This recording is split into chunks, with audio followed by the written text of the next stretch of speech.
ہمارا پرابلم پتہ ہے کیا ہے؟ ہم بہت ساری باتیں جانتے ہیں دنیا کی، قرآن و حدیث پڑھتے نہیں ہیں، تو مینٹلی پریپیئرڈ نہیں رہتے۔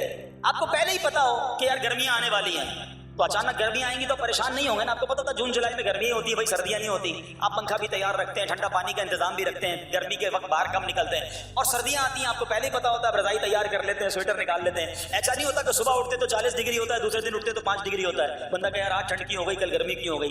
مینٹلی پریپیئرڈ جب بندہ ہوتا ہے تو وہ تیار ہوتا ہے۔ اگر جو قرآن پڑھنے والا ہے، حدیث پڑھنے والا ہے، اس کو تو پہلے ہی مینٹلی پریپیئرڈ ہونا ہے۔ کیوں؟ قرآن کا وعدہ ہے نا، قرآن کا اعلان سنو۔ اللہ کریم قرآن مجید میں کیا ارشاد فرماتا ہے؟ بسم اللہ الرحمن الرحیم وَلَنَبْلُوَنَّكُمْ بِشَيْءٍ مِّنَ الْخَوْفِ وَالْجُوعِ وَنَقْصٍ مِّنَ الْأَمْوَالِ وَالْأَنفُسِ وَالثَّمَرَاتِ وَبَشِّرِ الصَّابِرِينَ۔ اور ضرور ہم تمہیں آزمائیں گے۔ کیا فرمایا؟ ضرور آزمائیں گے، تیار رہو۔ دیر از ایگزامینیشن۔ اچھا آزمائش کن کی چیزوں کی ہوگی؟ سبحان اللہ، قرآن نے لسٹ بھی دے دی ہے کہ آزمائش کیا ہوگی۔ فرمایا کچھ ڈر سے، اچانک خوف آ جاتا ہے نا، کوئی دشمن آ جاتا ہے، کوئی دھمکی دے رہا ہوتا ہے، اچانک حالات خراب ہو جاتے ہیں، دل میں خوف بیٹھ جاتا ہے۔ پھر فرمایا بھوک سے، مال کم ہو گیا، تنگی آ گئی تو بھوک سے۔ پھر فرمایا کچھ مالوں اور جانوں اور پھلوں کی کمی سے، کبھی کاروبار میں نقصان ہوگا، کبھی کسی کے باغات ہے تو باغ فصل اجڑ سکتی ہے، آپ کو کوئی نقصان ہو سکتا ہے، کسی جگہ آگ لگ سکتی ہے، اور جانوں کی کمی سے بیماری بھی آ سکتی ہے۔ مگر آگے کیا فرمایا؟ وَبَشِّرِ الصَّابِرِينَ، خوشخبری سنا ان صبر والوں کو۔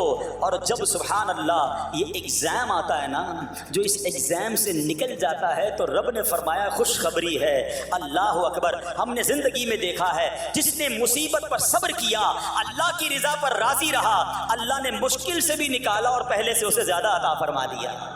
ہمارا پرابلم یہ ٹیسٹ پہ فیل ہو جاتے ہیں، جیسے امتحان شروع ہوا واویلا شروع، شور شروع، شکوے شروع، سب کو بتانا ہے، حالانکہ کر کوئی نہیں سکتا لیکن سب کو بتائیں گے۔ نہ کرو ایسا، میں جانوں میرا رب جانے، مجھے کیوں کسی کو بتانا ہے؟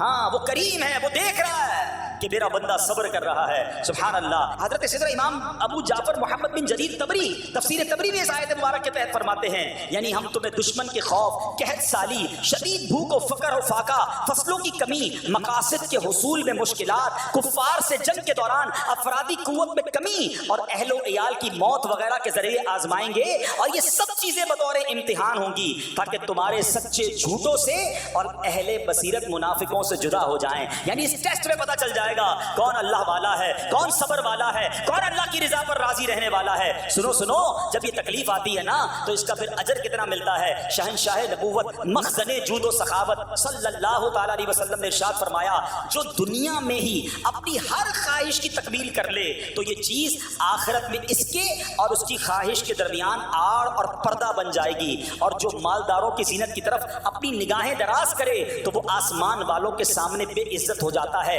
اور جو شدید بھوک پر صبر کرے اللہ عز و جل اس کو جنت الفردوس میں جہاں چاہے گا ٹھکانہ عطا فرمائے گا۔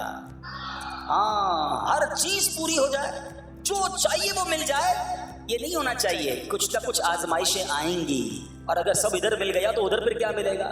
ہم اللہ سے یہ دعا کرتے ہیں کہ ادھر بھی عطا فرمائے، ادھر بھی محروم نہ کرے۔ ہاں، ہمیں ڈرتے بھی رہنا چاہیے کہ یار میں جو مانگتا ہوں ادھر مل جاتا ہے، کہیں وہاں محروم نہ رہ جاؤں۔ تو آزمائش آئے تو صبر کرنا چاہیے، اللہ کی رضا کے طور پہ زندگی گزارنی چاہیے۔ ایک بار نبی پاک علیہ الصلوۃ والسلام انصار کے پاس تشریف لے گئے، تو فرمایا کیا تم مومن ہو؟ بڑا کمال کا سوال جواب ہے، ذرا غور کیجیے گا۔ ہمارے پاس بھی کوئی آ کر کہے کہ کیا تم مومن ہو تو ہم کیا جواب دیں گے؟ صحابہ خاموش رہے۔ سیدنا فاروق اعظم نے کہا حضور ہاں ہم مومن ہیں۔ شاید ہمارا بھی جواب یہی ہوگا مومن ہے، مگر اگلا سوال سنو نبی پاک علیہ الصلوۃ والسلام کا۔ فرمایا کہ اگر تم مومن ہو تو تمہارے ایمان کی علامت کیا ہے؟ ہاں، اب ہم سے کوئی یہ سوال کرے تو ہم جواب کیسے دیں گے؟ بھائی تم کہہ رہے ہو مومن ہیں، واٹ از دا سمپٹمس؟ کوئی نشانی، کوئی علامت تو بتاؤ نا۔ اب یہ سوال کرنے والے کون ہیں؟ پیارے آقا صلی اللہ تعالی علیہ وسلم۔ صحابہ سامنے بیٹھے ہیں، ارشاد فرمایا مومن ہو تو علامت کیا ہے؟ کیا شاندار جواب دیا کہ صحابہ کرام نے کہ ہم جب فراخی کی حالت ہوتی ہے نا، آسانی ہوتی ہے تو ہم شکر ادا کرتے ہیں، جب آزمائش آتا ہے، کوئی پرابلم آتی ہے، ہم صبر کرتے ہیں اور اللہ کے فیصلے پر راضی رہتے ہیں۔ نبی اکرم علیہ السلام نے جواب میں کیا فرمایا؟ رب کعبہ کی قسم تم مومن ہو۔